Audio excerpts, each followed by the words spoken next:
Thanks for watching Outdoors Delmarva.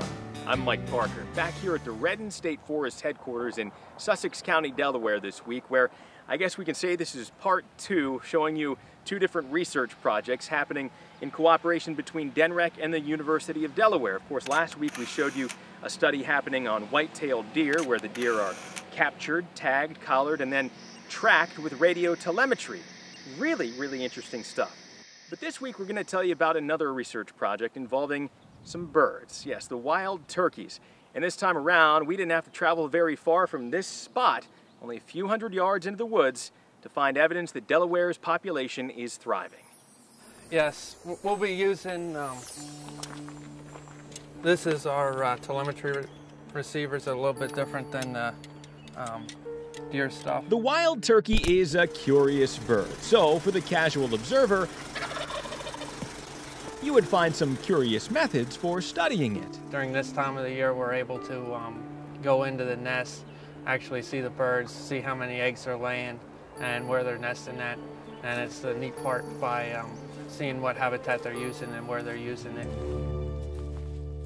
In cooperation between DNREC and the University of Delaware, the Redden State Forest in Sussex County has become ground zero for trapping birds, as seen in these photos, then outfitting them with leg bands, and in the case of breeding age hens, attaching a backpack-style radio transmitter. And it goes around the wings, and then would come back through this hole, and then it forms a loop like that and goes underneath each wing, and then that stays right on the back.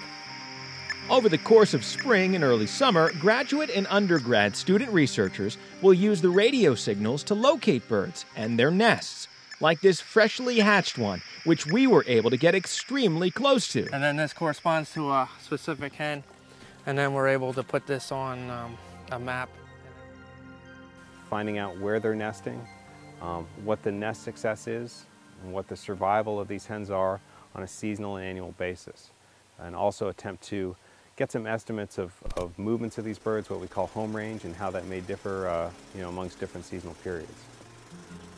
Notes are taken on if and how many eggs are being laid, if they hatch, and when they do, how many. It's what we would consider a successful nest, and then we're able to look at both micro and macro habitat selection of how this bird selected this area. Just come to your right a little more. So what Nicole's doing is going to set up about 30 feet from me, and I'm going to make an estimate of how much of the board that I can't see. And then that's going to give me an estimate of how thick the vegetation is through the area. We do that in 4 directions, and then that gives us an average of vegetation density. We also look at what tree species is closest and the diameter of the tree. Right here, it's going to be American holly. We also take canopy cover, and we're looking at basically just squares in here, and then we're looking at how much cover is above us. Signs of predation are also observed, such as footprints or teeth marks on eggs, shedding light on what types of animals, such as raccoons, might be raiding nests before the turkey eggs hatch. Raccoons and skunks will chew them up, and we're looking specifically at how a skunk chews up eggs different compared to a raccoon. Typically, a fox will grab an egg and carry it off. It's all information that combined can shed light on the type of habitat these amazing birds prefer and ultimately need to ensure their future in the state of Delaware.